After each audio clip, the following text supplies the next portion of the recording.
الحمد لله نحمده ونستعينه ونستغفره ونؤمن به ونتوكل عليه ونعوذ بالله من شرور أنفسنا ومن سيئات أعمالنا من يهده الله فلا مضل له ومن يضلله فلا هادي له ونشهد أن لا إله إلا الله وحده لا شريك له ونشهد أن سيدنا ومولانا محمدا عبده ورسوله أما بعد أعوذ بالله من الشيطان الرجيم بسم الله الرحمن الرحيم إنا أرسلناك شاهدا ومبشرا ونذيرا وداعيا إلى الله بإذنه وسراجا منيرا صدق اللہ العظیم۔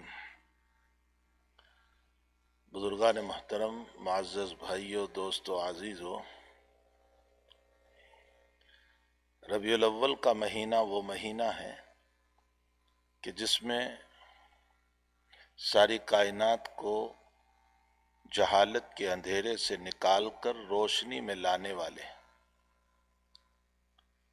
دنیا کو اچھے اخلاق سکھانے والے، اچھے کیریکٹر سکھانے والے، اچھی زندگی دینے والے، انسان کو خوبصورت بنانے والے اور دنیا کی بگڑی ہوئی چھبی اور دنیا کی بگڑی ہوئی تصویر کو بہتر بنانے والے، وہ ہم سب کے آقا محمد الرسول اللہ صلی اللہ تعالی علیہ وسلم اسی مہینے میں تشریف لائے، دنیا میں پیدا ہوئے، ولادت ہوئی، اور یہی وہ مہینہ ہے جس مہینے کے اندر امت کو روتی ہوئی چھوڑ کر، امت کو آنسو بہاتی ہوئی چھوڑ کر، تڑپتی چھوڑ کر، اس دنیا سے 63 اور 63 سالہ عمر گزار کر آقا صلی اللہ علیہ وسلم دنیا سے تشریف لے گئے۔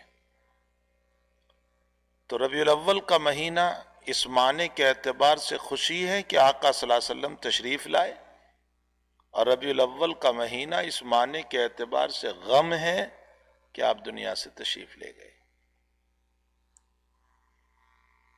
بہرحال ربیع کا معنی ہوتا ہے بہار، جیسے ابھی یہاں موسم شروع ہوا ہے پتے جھڑنے کا، جو ونٹر میں ہوتا ہے، پتے جھڑ جاتے ہیں، اور پھر جب سمر سٹارٹ ہوتا ہے تو پھر پتے آتے ہیں، درخت خوبصورت بن جاتے ہیں، اس کو بہار کہتے ہیں۔ تو ربیع کا معنی بہار ہے، اور چونکہ اس مہینے میں آقا صلی اللہ علیہ وسلم کی تشریف آوری روحانی طور پر امت کے لیے باغ و بہار تھی،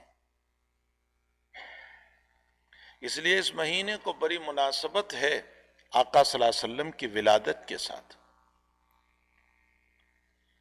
حضرت کی ذات گرامی سے کون واقف نہیں؟ اہل دنیا کے قلم تھک گئے اور کتابوں کی کتابیں بھری پڑی ہے، آپ کی لائف، آپ کی سوانح، آپ کی زندگی، آپ کی پاکیزہ زندگی کو لکھتے ہوئے، اور لوگ قیامت تک لکھتے رہیں گے۔ اپنوں نے بھی لکھی، پرایوں نے بھی لکھی، دوستوں نے بھی لکھی، دشمنوں نے بھی لکھی۔ الفضل ما شہدت بہ الاعداء، فضیلت اس کو کہتے ہیں کہ دشمن بھی جس کی گواہی دے۔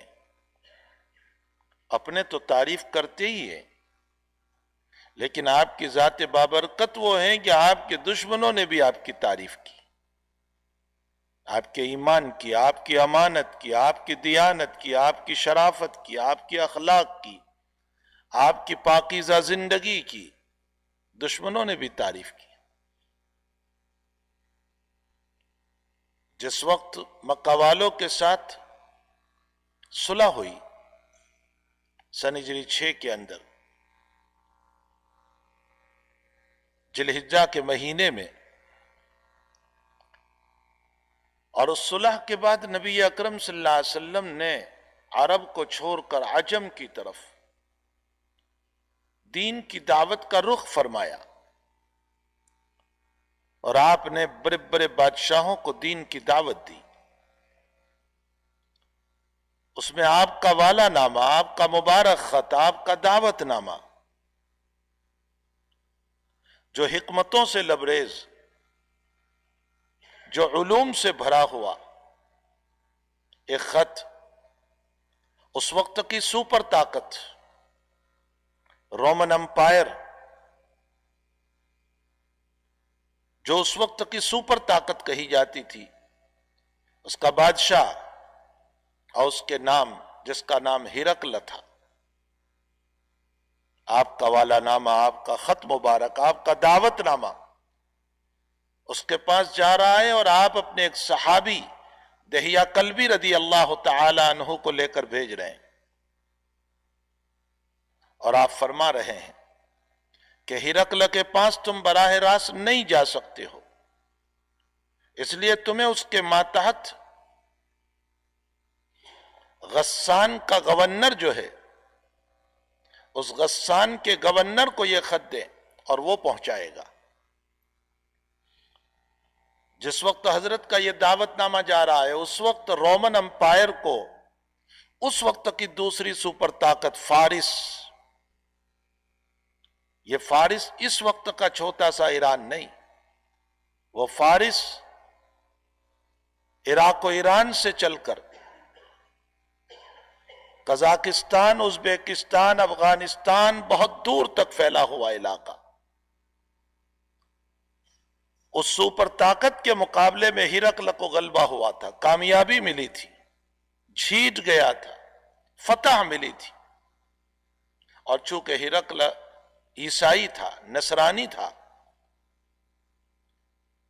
تو شکریہ ادا کرنے کے لیے وہ بیت المقدس جا رہا تھا تاکہ وہاں صلیب لگائے اور صلیب کو سجدہ کر کے شکر ادا کرے۔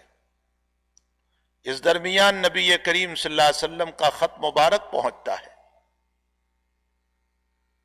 جس میں حضرت نے لکھا تھا من محمد الرسول اللہ الی ہرقل عظیم الروم سلام علی من اتبع الہدی اسلم تسلم یؤتک اللہ اجرک مرتین فَإِن تَوَلَّيْتَ فَإِنَّ عَلَيْكَ اسْمَ الْيَرِيسِيِّينَ وَيَا أَهْلَ الْكِتَابِ تَعَالَوْا إِلَىٰ كَلِمَةٍ سَوَاءٍ بَيْنَنَا وَبَيْنَكُمْ أَلَّا نَعْبُدَ إِلَّا اللَّهَ وَلَا نُشْرِكَ بِهِ شَيْئًا وَلَا يَتَّخِذَ بَعْضُنَا بَعْضًا أَرْبَابًا مِّن دُونِ اللَّهِ فَإِن تَوَلَّوْا فَقُولُوا اشْهَدُوا بِأَنَّا مُسْلِمُونَ۔ محمد الرسول اللہ کی طرف سے یہ خط جا رہا ہے روم کے عظیم بادشاہ کی طرف۔ حضرت نے عظیم لکھا،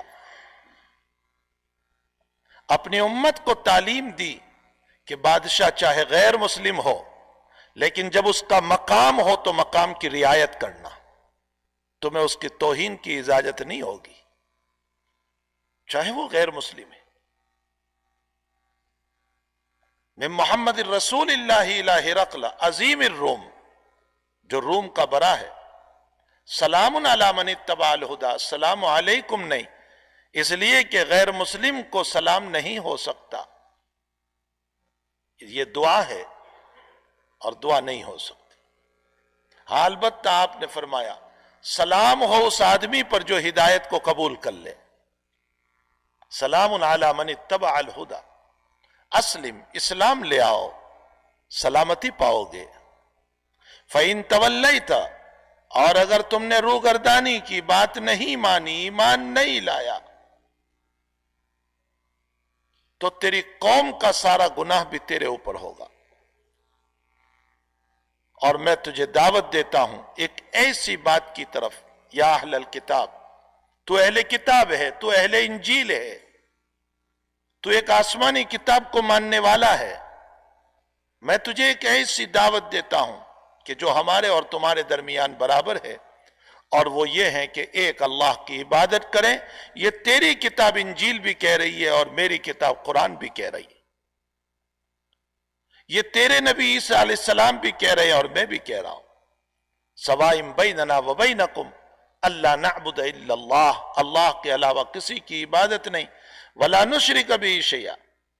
لمبی روایت ہے، مجھے اس روایت کے اندر یہ بتانا ہے کہ اس وقت ابو سفیان نبی علیہ الصلوۃ والسلام کی پکی دشمنی میں تھے، ایمان نہیں لائے تھے، لیکن ہرقل کے دربار میں حضور پاک صلی اللہ علیہ وسلم سے متعلق ہرقل جب سوالات کرتا جا رہا ہے، بادشاہ سوالات کرتا جا رہا ہے، تحقیق کرتا جا رہا ہے آقا صلی اللہ علیہ وسلم کے سلسلے میں، تو وہ سچے سچے جوابات دیتے جا رہے ہیں، اور ذرہ برابر بھی جھوٹ، کذب بیانی، خیانت سے کام لے کر اللہ کے نبی کو کوئی غلط بیانی سے بدنام نہیں کیا۔ معلوم ہوتا ہے آپ کے دشمنوں نے بھی آپ کی حقانیت کی گواہی دی ہے۔ اپنے تو آپ کی تعریف کرتے ہی ہے، وہاں تو دشمنوں نے بھی آپ کی تعریف کی۔ وہ ذات اقدس صلی اللہ تعالی علیہ وسلم، اس کی سیرت، اس کی سوانح، اس کی لائف، اس کی زندگی، یہ ایک وہ مبارک لائف ہے جو ہر انسان کے لیے بچپن میں بھی کام آئے گی، جوانی میں بھی کام آئے گی، بڑھاپے میں بھی کام آتی ہے۔ مزدور کے لیے بھی اس میں طریقے ہیں، تجارت کرنے والوں کے لیے بھی اس میں طریقے ہیں، شوہر کے لیے بھی اس میں جو ہے مسائل ہیں، بیویوں کے لیے بھی اس کی زندگی گزارنے کے طریقے ہیں، اولاد کے لیے بھی رہنمائی اور راستے ہیں، ماں باپ کے لیے بھی رہنمائی اور راستے ہیں، ہر بادشاہ اور باس کے لیے بھی اس میں راستے اور ہدایت ہے، اور ہر رعایا کے لیے بھی اس میں راستے اور ہدایت ہے۔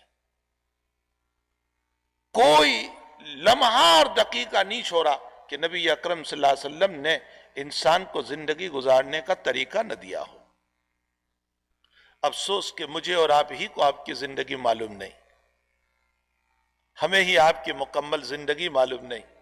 ہم نے جاب تو ساری زندگی کیا، لیکن جاب میں میرے نبی نے کیا مسائل دیے ہمیں نہیں معلوم۔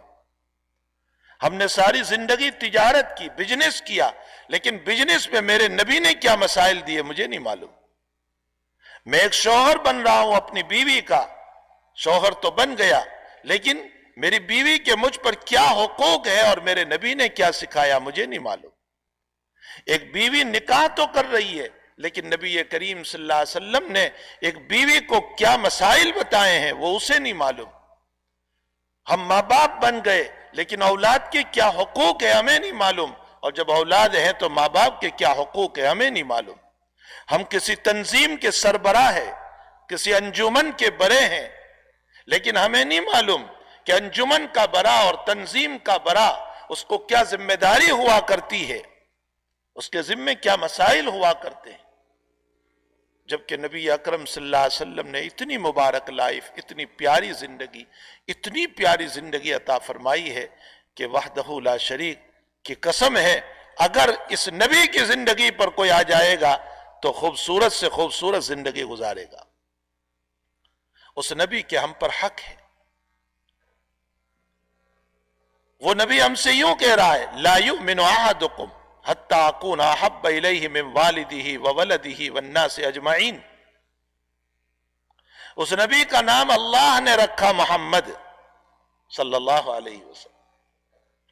عرب میں محمد نام رکھنے کا مجاز نہیں تھا، عرب محمد نام نہیں رکھتے تھے، لیکن جب عربوں کو اس بات کا پتہ چلا کہ کوئی ایک آخری نبی آنے والا ہے اور اس کو نبی بنا کر کے بھیجا جائے گا اور اس کا نام محمد ہوگا، تو ہر باپ نے اس لالچ میں اپنے بچے کا نام محمد رکھا۔ تو قریباً نبی اکرم صلی اللہ علیہ وسلم جب پیدا ہوئے ہیں 5 یا 6 بچے تھے محمد نام کی، کوئی زیادہ نہیں تھے، لیکن نبی بننا تو مقدر تھا عبداللہ کے یتیم کے سلسلے میں، آمینہ کے نور نظر کے سلسلے میں اللہ نے مقدر کر رکھا تھا کہ یہ نبی بنے گا، اور نام پہلے سے محمد رکھا، اس لیے کہ اللہ اپنے علم میں جانتا ہے، ذرا توجہ سے سنیں، اللہ اپنے علم میں جانتا ہے، اسے معلوم ہے کہ اس امت میں ایسے لوگ بھی آئیں گے اخیر میں، جب تک نبی کے صحابہ ہیں نبی پر ڈیفینس کریں گے، تابعین ہیں ڈیفینس کریں گے، تبع تابعین ہیں ڈیفینس کریں گے، لیکن اس امت پر ایسا دور بھی آنے والا ہے کہ جو میرے نبی کی برائی کریں گے، علیہ باللہ آپ کو گالیاں دیں گے، آپ کی تنقیص کریں گے، آپ سے متعلق نہ بولنے کی باتیں بولیں گے. ایک ایسا وقت بھی آنے والا ہے. تو اللہ تعالیٰ نے پہلے ہی سے نام محمد رکھا کہ برائی کرنے والا جب برائی کرے گا تو پہلے اس کو بھی محمد بولنا ہی پڑے گا. محمد کا معنی تعریف کیا ہوا. معلوم ہوتا ہے برائی کرنے والا بھی پہلے تعریف کرے گا. دشمن بھی تعریف کرنے پر مجبور ہوگا پہلے، بعد میں اس کو جو بولنا ہو وہ بولتا رہے گا، لیکن پہلے تو محمد کا لفظ وہ بھی بولے گا. اللہ نے اپنے پیغمبر کا ایک ایسا نام رکھا، اور ماقبل کتابوں میں آپ کا نام احمد تھا. احمد کا معنی بہت تعریف کرنے والا، اور محمد کا معنی بہت تعریف کیا ہوا. آپ تعریف کرنے والے بھی ہیں اللہ کے، اور آپ کی تعریف بھی خوب کی گئی. اس زمین پر بھی، سمندروں کے اندر بھی، آسمانوں کے اندر بھی، اور قیامت کے دن بھی آپ ہی کی تعریف ہوگی. آپ کو مقام محمود ملے گا، آپ کو اللہ اپنے عرش پر بٹھائے گا، آپ کو مقرب بارگاہ خداوندی میں بٹھایا جائے گا. تو دنیا میں بھی آپ ہی کی تعریف، اور آخرت میں بھی جناب رسول اللہ صلی اللہ علیہ وسلم ہی کی تعریف ہے. آپ کے متعلق قرآن کریم میں اللہ تعالیٰ نے سراج منیر فرمایا، اِنَّا أَرْسَلْنَاكَ شَاهِدًا وَمُبَشِّرًا وَنَذِيرًا. ہم نے آپ کو شاہد بنا کر بھیجا، بشارت دینے والا بنا کر کے بھیجا. کن کے لیے؟ جو نیک اعمال کرتے ہو، جو ایمان لاتے ہو، جو دینداری کرتے ہو. حضور پاک صلی اللہ تعالی علیہ وسلم نے بڑی بشارتیں سنائی اپنے امتیوں کو. معاذ بن جبل رضی اللہ تعالیٰ عنہ فرماتے ہیں، میں آپ کے ساتھ سواری پر سوار تھا، میرے اور آپ کے بیچ میں کوئی خاص فاصلہ نہیں تھا، میں آپ کے پیچھے بیٹھا ہوا تھا، اور نبی اکرم صلی اللہ علیہ وسلم نے فرمایا یا معاذ. میں نے کہا لبیک و سعدیک یا رسول اللہ. تھوڑی دیر کے بعد یا معاذ لبیک و سعدیک یا رسول اللہ، یا معاذ لبیک و سعدیک یا رسول اللہ. اللہ کے حبیب نے 3 مرتبہ کہہ کر حضرت معاذ کو اچھی طرح اپنی طرف متوجہ کیا کہ میں جو بات کہتا ہوں غور سے سن. فرمایا ما حق اللہ علی العباد.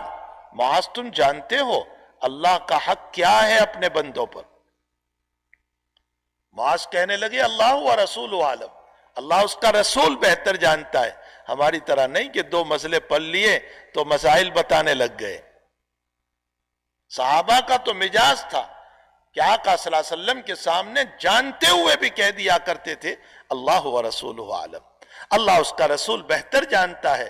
نبی علیہ السلام نے فرمایا اللہ کا حق بندے پر یہ ہے کہ بندہ اپنے رب کے ساتھ کسی کو شریک نہ کرے، اس کا پارٹنر نہ بنائے، ذات میں بھی نہیں، صفات میں بھی نہیں. سجدہ اسی رب کو کرے، کسی اور کو سجدہ نہ کرے، اسی کو مانے، اسی سے مانگے، کسی اور کو نہ مانے، کسی اور سے نہ مانگے. یہ اللہ کا حق بندوں پر ہے. پھر تھوڑی دیر کے بعد حضرت نے فرمایا یا معاذ. معاذ نے فرمایا لبیک و سعدیک یا رسول اللہ. جی حضرت میں حاضر ہوں. فرمایا کہ جب بندہ توحید اختیار کر لیتا ہے، ایمان لے آتا ہے سچے دل سے، تو تم جانتے ہو بندے کا حق اللہ پر کیا ہے. ما حق العبد علی اللہ، بندے کا حق اللہ پر کیا ہے. فرمایا اللہ و رسول عالم، اللہ اس کا رسول بہتر جانتا ہے.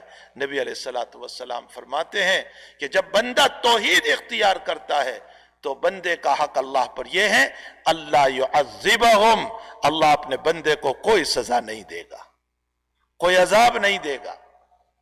معاذ بن جبل کہنے لگے یا رسول اللہ میں بیان کر دوں سب کو، باہر جا کر بیان کر دوں؟ اللہ کے حبیب نے فرمایا نہیں، ابھی نہیں، اس لیے کہ اذا یتقلوا، ورنہ لوگ عمل چھوڑ دیں گے، ایمان کو لے کر کے بیٹھے رہیں گے، نماز چھوڑ دیں گے، روزہ چھوڑ دیں گے، زکوٰۃ چھوڑ دیں گے، اور یہ کہیں گے ایمان تو ہے ہی ہمارے پاس، اس لیے کیا ضرورت ہے نماز روزوں کی. حالانکہ نماز روزہ جو ہے وہ بھی ایمان کو اعلیٰ بنانے کے لیے، اونچا بنانے کے لیے، اور اس میں اور زیادہ نور پیدا کرنے کے لیے اعمال کی بھی ضرورت ہے. بہرحال نبی اکرم صلی اللہ تعالی علیہ وسلم نے اپنی امت کو بشارتیں سنائی، خوشخبریاں سنائی، مبشرہ بشارتیں سنائی، اور ونذیرہ اور ڈرانے والا بنا کر کے بھیجا ان لوگوں کے لیے، کن لوگوں کے لیے؟ جو اللہ کی نہیں مانتے۔ آپ نے ارشاد فرمایا انکم تفتنون فی قبورکم، اے لوگوں تم تمہاری قبروں میں آزمائے جاؤ گے، میرے متعلق سوال ہوگا، اللہ کے حبیب پاک صلی اللہ علیہ وسلم سے متعلق قبر میں سوال ہوگا۔ سوال کی کیفیت کیا ہوگی، کیسے پوچھا جائے گا؟ بعض فقہا فرماتے ہیں کہ اللہ کے نبی علیہ السلام کا نام لیا جائے گا، محمد سے متعلق تم کیا کہتے ہو؟ بعض کہتے ہیں تمہارے ذہن میں نبی علیہ السلام کو حاضر کیا جائے گا، اور بعض کہتے ہیں کہ مرنے والے کی قبر سے لے کر نبی اکرم صلی اللہ علیہ وسلم کی قبر تک ایک راستہ ہو جائے گا، اندر زمین ہٹ جاتی ہے، عالم برزخ میں پردے ہٹا دیے جاتے ہیں، پردے ختم کر دیے جاتے ہیں، اور اللہ کے نبی نظر آتے ہیں، اور فرشتے پوچھتے ہیں بتاؤ یہ کون نظر آ رہا ہے، کیا خیال ہے تمہارا ان کے باب میں؟ نبی علیہ السلام فرماتے ہیں اگر تم مجھ پر ایمان لائے، ہدایت پر آئے، تو تم قبر میں کہو گے یہ ہمارے نبی ہیں، جاءنا بالبینات والہدی، جو ہدایت لے کر آئے تھے، جو دلائل لے کر آئے تھے، جو قرآن لے کر آئے تھے، میں نے اس کو مانا، میں اس پر ایمان لایا۔ فرشتے کیا کہتے ہیں؟ نم صالحہ، آرام سے سو جاؤ۔ اور ترمذی شریف کی روایت ہے نم کا نومت العروس، ایسے سو جاؤ جیسے پہلی رات کی دلہن سوتی ہے۔ اور پہلی رات کی دلہن کو اللہ کے علاوہ، پہلی رات کی دلہن کو شوہر کے علاوہ صبح میں اٹھانے والا کوئی نہیں۔ اسی طرح اے نیک بندے تو بھی سو جا قیامت تک، اب تیرے اللہ کے علاوہ تجھے اٹھانے والا کوئی نہیں، اب تیرا رب ہی تجھے قیامت میں اٹھائے گا۔ اور مجھے ایک روایت کی طرف ذہن منتقل ہوا، حضرت سعد رضی اللہ تعالی عنہ، مشکات شریف میں ہے، حضرت سعد رضی اللہ تعالی عنہ وہ صحابی رسول ہیں کہ جن کے انتقال پر اللہ کا عرش ہل گیا، اہتز عرش الرحمن۔ سعد وہ صحابی ہیں، سعد بن معاذ، کہ جن کے انتقال پر 70,000 فرشتے ان کے جنازے میں شریک ہوئے، جن کی جنازے کی نماز نبی کریم صلی اللہ علیہ وسلم نے پڑھائی، جنہوں نے اللہ کے نبی کی خوب خدمت کی۔ لیکن ان کے دفن کے بعد مشکات شریف میں روایت ہے کہ ان کے دفن کے بعد قبر پر اللہ کے نبی سبحان اللہ سبحان اللہ سبحان اللہ الحمدللہ اللہ اکبر خوب پڑھنے لگے۔ صحابہ کہتے ہیں حضرت کو دیکھ کر ہم بھی پڑھنے لگے۔ ہم نے پھر بعد میں پوچھا کہ حضرت آپ نے تسبیح کیوں شروع کر دی تھی، سبحان اللہ کیوں شروع کر دیا، اللہ اکبر کیوں شروع کر دیا؟ فرمایا میرے ساتھ کو جب اندر رکھا گیا تو قبر نے ذرا ان کو دبایا ہے، ان کو بھیچا ہے۔ کس مسئلے کی بنیاد پر؟ اللہ بہتر جانتا، ان کو ذرا سا دبایا۔ تو میں نے فوراً تسبیح پڑھ کر کے اس تسبیح کی برکت سے اللہ سے دعا کی، اے اللہ میرے ساتھ کے اس ضبطے کو ختم کر دے، میرے ساتھ کے اس بھیچنے کو ختم کر دے۔ تو میری تسبیح کی وجہ سے اللہ تعالیٰ نے اس کے نام کی برکت سے اس ضبطے کو، اس پکڑ کو ختم کر دیا۔ میرے بھائیوں، جو اتنا بڑا صحابی رسول صلی اللہ علیہ وسلم ہے، جن کے لیے 70,000 فرشتے جنت میں اترے ہو، آسمان سے اترے ہو، اگر تھوڑی دیر کے لیے قبر نے اس کی بھی پکڑ کر لی ہو تو میرا آپ کا کیا حال ہوگا، ہمارا کیا حال ہوگا قبر کے اندر؟ تو اللہ کے نبی علیہ السلام مبشر بھی ہے، بشارت دینے والے بھی ہے، ونذیرہ اور ڈرانے والے بھی ہے۔ جو نہیں مانے گا اللہ کے نبی علیہ السلام اس کو ڈرا رہے، وَدَاعِيًا إِلَى اللَّهِ بِإِذْنِهِ وَسِرَاجًا مُنِيرًا، اور اللہ نے آپ کو داعی بنا کر کے بھیجا، دعوت دینے والا بنا کر کے بھیجا۔ اسی لیے دنیا میں دعوت کا کام وہ نبیوں کا کام ہے، دین کی دعوت، ایمان کی دعوت، نماز کی دعوت، علم و ذکر کی دعوت، اچھے اخلاق کی دعوت، اکرام مسلم کی دعوت، یہ دعوت یہ نبیوں والا کام ہے۔ اللہ کے انبیاء دنیا میں کر کے گئے، اور آخری رسول محمد الرسول اللہ صلی اللہ علیہ وسلم اس کام کو کر کے گئے، اور آپ کی سب سے بڑی صفت یہ بیان کی گئی وداعیا الی اللہ، آپ اللہ کی طرف دعوت دینے والے تھے، اللہ کی طرف بلانے والے تھے۔ کنتم خیر امت اخرجت للناس تأمرون بالمعروف وتنہون عن المنکر وتؤمنون باللہ، تم بہترین امت ہو۔ کیوں بہترین امت؟ کس بنیاد پر میری آپ کی تعریف کر رہا ہے اللہ؟ کیا مکان کی بنیاد پر؟ کیا انجینئرنگ پلان کی بنیاد پر؟ کیا ڈاکٹری کی بنیاد پر؟ کیا دنیا کی ترقیوں کی بنیاد پر؟ کیا لائر کی بنیاد پر؟ کس بنیاد پر اللہ ہماری تعریف کر رہا ہے؟ تأمرون بالمعروف وتنہون عن المنکر وتؤمنون باللہ، اس لیے کہ تم بھلائی کا حکم دیتے ہو، برائیوں سے روکتے ہو، اور ایک اللہ پر ایمان لاتے ہو۔ اس بنیاد پر ہماری تعریف کی گئی۔ معلوم ہوتا ہے دعوت کا کام نبیوں کا کام، دعوت کا کام محمد الرسول اللہ صلی اللہ علیہ وسلم کا کام ہے۔ وداعیا الی اللہ باذنہ وسراجا منیرا، اللہ کے حبیب کو اللہ تعالیٰ قرآن کریم میں چراغ کہہ رہا ہے، چراغ، روشن چراغ۔ چراغ کیوں کہا؟ اگرچہ ایک جگہ اللہ نے قرآن میں حضور پاک صلی اللہ علیہ وسلم کو آفتاب سے بھی، سن سے بھی تشبیہ دی ہے کہ ہم نے آپ کو جو ہے آفتاب بنا کر کے بھیجا، چمکنے والا، لیکن اس آیت کے اندر آپ کو چراغ سے تشبیہ دی۔ آخر کیا حکمت ہے اس میں؟ حکمت یہ ہے کہ چراغ جلتا رہتا ہے، اسی طرح میرا نبی بھی ساری زندگی جلتا رہا اپنے دل میں۔ ایمان لے آئے، ایمان لے آئے، ایمان لے آئے، ہدایت پر آ جائے، جلتا رہا، جلتا رہا، اپنے دل کو بھونتا رہا۔ اور چراغ کی خاصیت یہ ہے کہ خود جلتا ہے، دوسروں کو روشنی پہنچاتا ہے۔ میرا نبی ساری زندگی روتا رہا امت کو نفع پہنچانے کے لیے، میری امت ہدایت پر آ جائے، میری امت ہدایت پر آ جائے، میری امت ہدایت پر آ جائے۔ اسی لیے آپ کے سلسلے میں حدیث شریف میں آیا ہے عزیز کا عزیز المرجل، فرمایا کہ آپ جو ہے اس طرح پر روتے تھے کہ جیسے چولہے پر ہاندی جوش مارتی ہے، اسی طرح نبی اکرم صلی اللہ تعالی علیہ وسلم جب روتے تھے تو آپ کی ہچکیاں جو نکلتی تھی وہ ایسا معلوم ہوتا تھا کہ چولہے پر ہاندی جوش مار رہی۔ یہ آپ کے سینے مبارک کا وہ درد تھا، اس درد پر اللہ کو رحم آیا۔ اللہ تعالیٰ نے قرآن میں کیا فرمایا؟ لعلک باخع نفسک الا یکونوا مؤمنین، پیغمبر کہیں ایسا نہ ہو کہ یہ لوگ ایمان نہ لائیں تو ان کے پیچھے روتے روتے کہیں آپ اپنی جان نہ دے دیں۔ آپ اتنے رو رہے ہیں ان کے پیچھے۔